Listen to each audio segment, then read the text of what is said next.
Welcome to Behind the Campaign, where we unpack real marketing stories, dive into case studies, and break down strategies that make learning marketing easy and fun. Get ready to uncover the secrets behind successful campaigns and discover how you can apply them to your own brand. Let's dive in. Welcome to the Deep Dive. Today we're digging into Burger King's marketing playbook, specifically two really interesting campaigns. Right, the Whopper Detour from the U.S. back in late 2018. December 2018, yeah. And then also #Escape the Clown, which ran in Germany around September 2019. Both pretty bold moves. Definitely. We're using insights from Marketing Dive articles that broke these down. And our goal really is to figure out how BK used mobile geo-targeting, location stuff to really engage people and, let's be honest, take a direct swing at McDonald's. It's a fascinating mix, isn't it? Like, the tech itself isn't brand new, but how they applied it, that was the creative spark. Exactly. It wasn't just another digital ad floating around. It felt interactive, like it was happening right there with you. Right where you might be thinking about grabbing a burger anyway.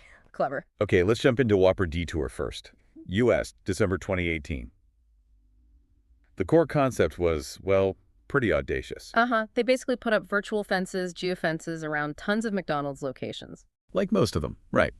And if you were nearby, say within 600 feet or so. Pop, you get a notification on your phone. But not just any notification.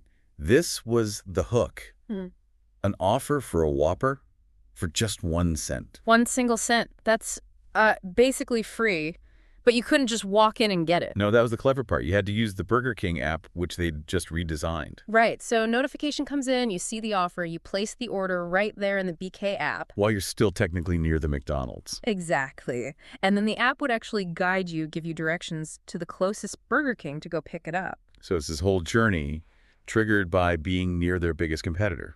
Very cheeky. Very. And it worked. The results were, well, pretty staggering. Yeah, the numbers were huge. Weren't they talking over 1 million app downloads in just the first few days? That's what the sources say. Over 1 million quick, and then it climbed to 1.5 million total downloads for the campaign period. That's incredible momentum. And the app itself? It shot right up the charts. #1 overall on the Apple App Store for a bit, and the top app among direct QSR competitors in the U.S. Huge visibility boost. Wow. Okay, so it wasn't just a gimmick. It drove real action. Totally.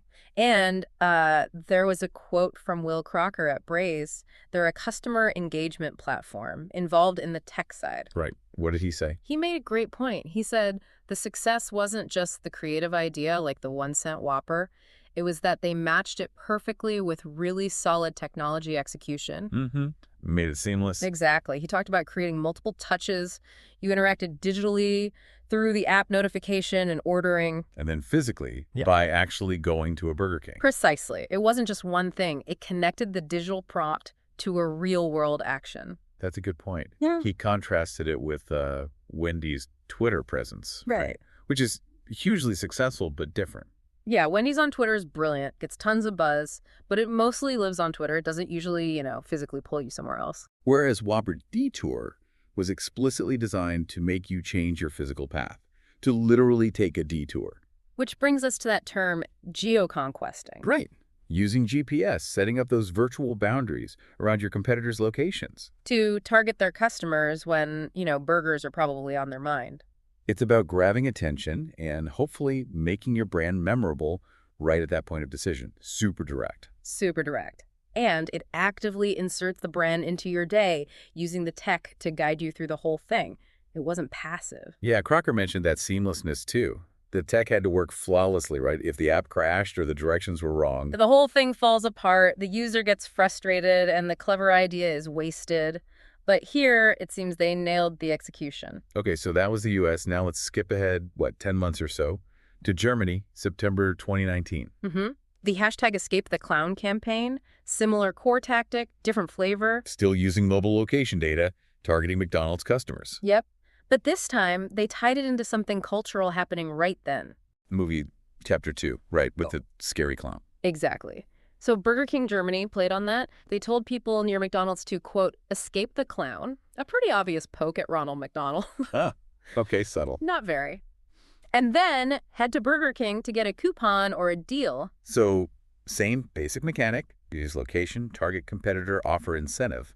But wrapped in this timely pop culture reference and that classic BK cheekiness towards McDonald's. It reinforces that whole strategy, doesn't it? Mixing the interactivity you have to do something on your phone, maybe even walk somewhere else with the location data and a good offer. And who does this kind of campaign really appeal to? Well, it seems aimed squarely at people who are pretty comfortable with their phones, maybe younger consumers. And perhaps not diehard loyalists to one specific brand. Yeah. Like if you're near McDonald's, but hey, there's a super cheap Whopper just down the road. The barrier to switching is suddenly very low, especially with that kind of price point, like in the U.S. campaign. And the sources mentioned targeting millennials and Gen Z specifically.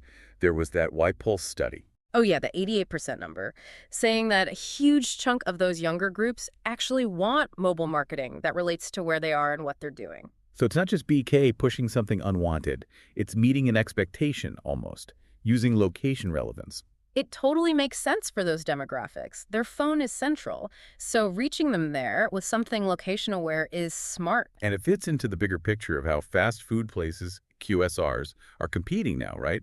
With mobile ordering, delivery apps. Absolutely. The phone is the new battleground. It's not just about having an app anymore. It's about how creatively you use that app to pull customers in, maybe even away from the guy next door. Also feels very Burger King. You know? Yeah. The article mentioned their history of quirky marketing, like the subservient chicken way back when. Oh, yeah, 2004. That was iconic. This feels like a continuation of that spirit, that challenger brand attitude. Always taking these slightly provocative jabs at McDonald's.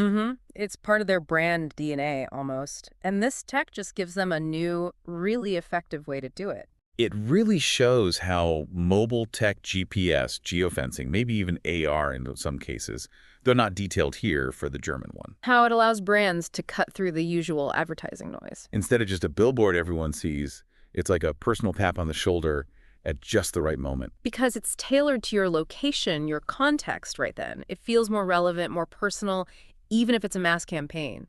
So summing it up, what really stands out for you from these campaigns? I think it's that successful blend. Burger King really nailed using geo-targeting both times in the US and Germany. They went right after competitor locations. But with creative hooks that got people talking and, crucially, downloading the app, those numbers are hard to argue with. Exactly. It's the combination. The creative advertising idea matched with the precise mobile tech. It wasn't just tech for tech's sake. It had a purpose, a clever narrative. The 1-cent Whopper escaping the clown.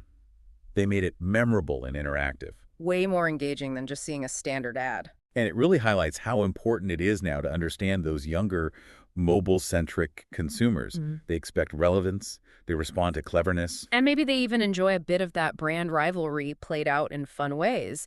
Using location data smartly seems less like an option and more like a necessity now. Definitely. So here's a final thought to chew on. As this mobile tech keeps evolving, gets even more sophisticated, what else could brands do? Right. What other kinds of unexpected creative ways might they use location data? Could we see even more personalized, hyperlocal stuff?